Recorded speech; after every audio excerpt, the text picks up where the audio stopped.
Yes, students. Good afternoon, all of you. Today we are going to discuss about permanent tissues. तो मैंने आपको बताया था permanent tissue जितने भी होते हैं ये आपके टू टाइप्स के होते हैं, simple permanent tissue and complex permanent tissue.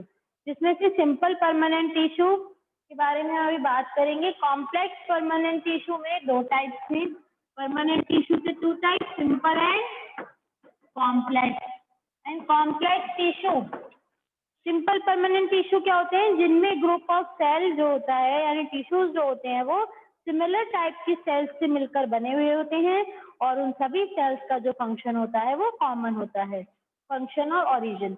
लेकिन complex permanent tissues are made up of many type of cells और उनका जो फंक्शन है वो कॉम्प्लेक्स है, इसलिए हम इसको कॉम्प्लेक्स परमानेंट टिश्यू कहते हैं।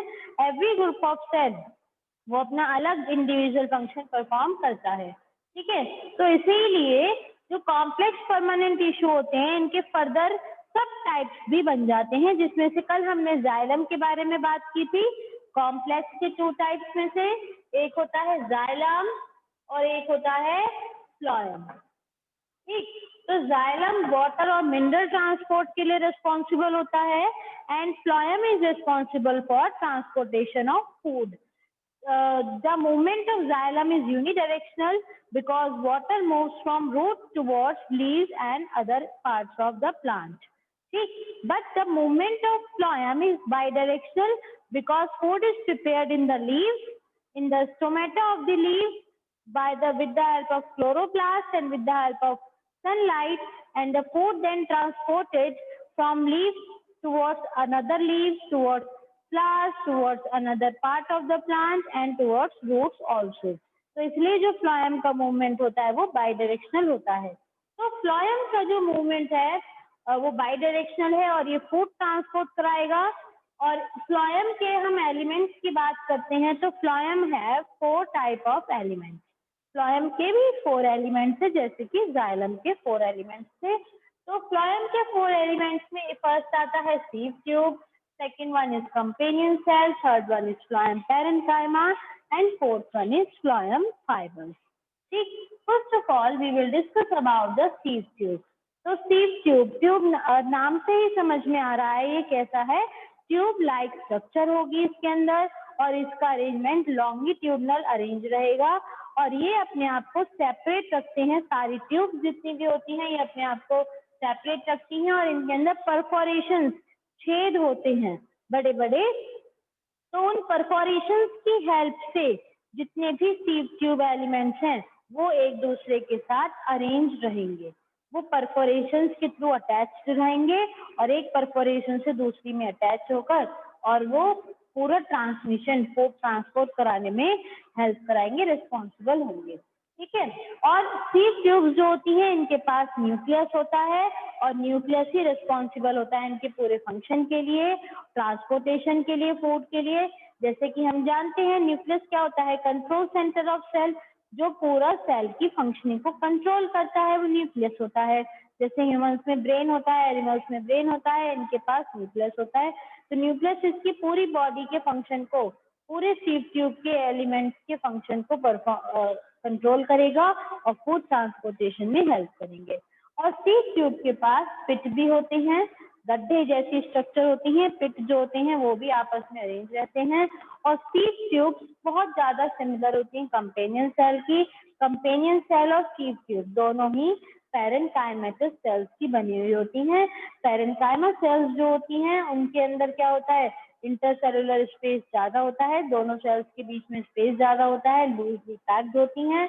तो सीव ट्यूब्स और कंपेनियन सेल्स दोनों ही पैरेन्काइमेटस सेल्स की बनी हुई होती हैं, ठीक है। जितनी भी कंपेनियन सेल की अगर हम बात करते हैं तो वो किसकी बनी हुई है, आपकी पैरेन्काइमेटस सेल्स की बनी हुई हैं। और कंपेनियन सेल्स ही रिस्पॉन्सिबल हैं जो किसको मैच्योर कराएंगी, लीव्स को, प्लांट को मैच्योर करने में हेल्प करेंगी। और ये क्या करती हैं, जितना प्रेशर चलेगा, जब फूड अंदर से चल रहा है उनके पिट्स में से, सीव ट्यूब्स में से प्रेशर चल रहा है तो उसको प्रेशर बियरिंग में हेल्प करती हैं कंपेनियन सेल्स, ठीक है, सीव ट्यूब्स को। Next one is phloem parenchyma.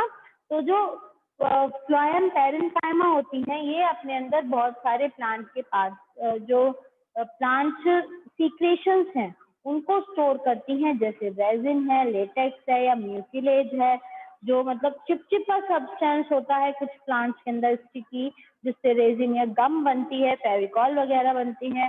Canada balsam होता है, एक हमारा स्टिकी सब्सटेंस होता है जो दो मिरर्स को आपस में अटैच करने में, चिपकाने में काम आता है। तो ये सारे सब्सटेंस होते हैं। फ्लोएम पैरेन्काइमा जो होता है वो ही क्या होता है, रेजिन, लेटेक्स, न्यूक्लियस सीक्रेशन के लिए रिस्पॉन्सिबल होता है। फ्लोएम पैरेन्काइमा जितने भी होते हैं इनकी स्ट्रक्चर एलोंगेटेड होती है और ये बहुत ज्यादा डीपली सिलिंड्रिकल स्ट्रक्चर रखते हैं, बहुत गहरा इनके अंदर सिलिंड्रिकल शेप प्रेजेंट होती है, सिलिंड्रिकल सेल्स हैं, ठीक है।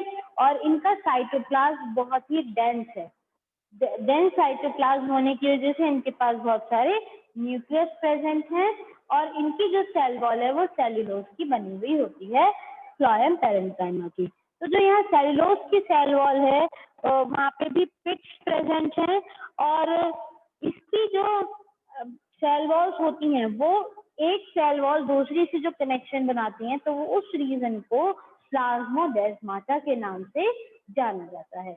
And next one is phloem fibre. Fourth one, phloem fibre की हम बात कर रहे हैं तो ये शेप है फ्लोएम फाइबर्स की, तो आप देख सकते हैं ये एलोंगेटेड स्ट्रक्चर है और इनके टेपर्ड एंड्स हैं, ठीक है, पॉइंटेड एंड्स हैं। तो इन जो फ्लोएम फाइबर्स होते हैं ये स्क्लेरेन्काइमेटस सेल्स के बने हुए होते हैं, ठीक। इनके एलोंगेटेड स्ट्रक्चर है, ये अनब्रांच होते हैं, पॉइंटेड एपिक्सेस होती हैं, इनकी सेल वॉल थिक है और मैच्योरिटी के टाइम पे जो फ्लोएम फाइबर्स होते हैं ये अपना प्रोटोप्लाज्म लॉस्ट आउट कर देते हैं, इनके पास कोई भी प्रोटोप्लाज्म प्रेजेंट नहीं रहता है, ये डेड हो जाते हैं। और जूट, फ्लैक्स और हैम, जो जूट आपने देखा है जिससे खाट या कोई भी बैठने के सब्सटेंस ऑब्जेक्ट्स बनाए जाते हैं जो आपको ऐसा लगता है कि लकड़ी की चीजें बनी हुई हैं, तो वो जूट, हैम या फ्लैक्स से मिलकर बनती है। तो वो फ्लोएम फाइबर ही प्लांट का पार्ट है जो अपने आप को ड्राई करके जूट या हैम्प बना देता है, ठीक है। तो ये था आपका फ्लोएम के बारे में। तो हमने ये देखा कि सिंपल परमानेंट टिश्यू अभी हम देखेंगे और कॉम्प्लेक्स परमानेंट टिश्यू में हमने जाइलम एलिमेंट्स देखे और फ्लोएम के 4 एलिमेंट्स देखे। Now we are proceeding towards simple permanent tissue. Simple यानी जो बहुत ही सिंपल तरीके से अरेंज होते हैं, इनके अंदर डिफरेंट टाइप्स की सेल प्रेजेंट नहीं होती है फंक्शन के लिए, एक ही टाइप की सेल फंक्शन परफॉर्म कराएंगे यहाँ पर, यानी एक जैसी सेल्स प्रेजेंट है सिंपल परमानेंट टिश्यू में।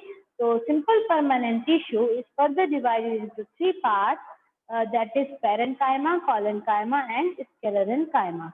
First of all, we will discuss about parenchyma. So we have to draw the structure of parenchymatous cells.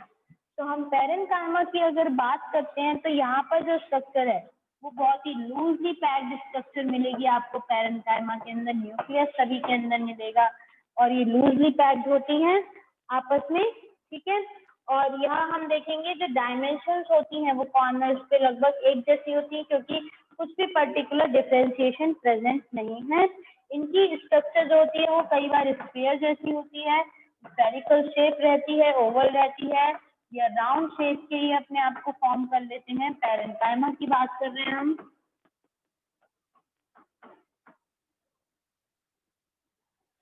ठीक है।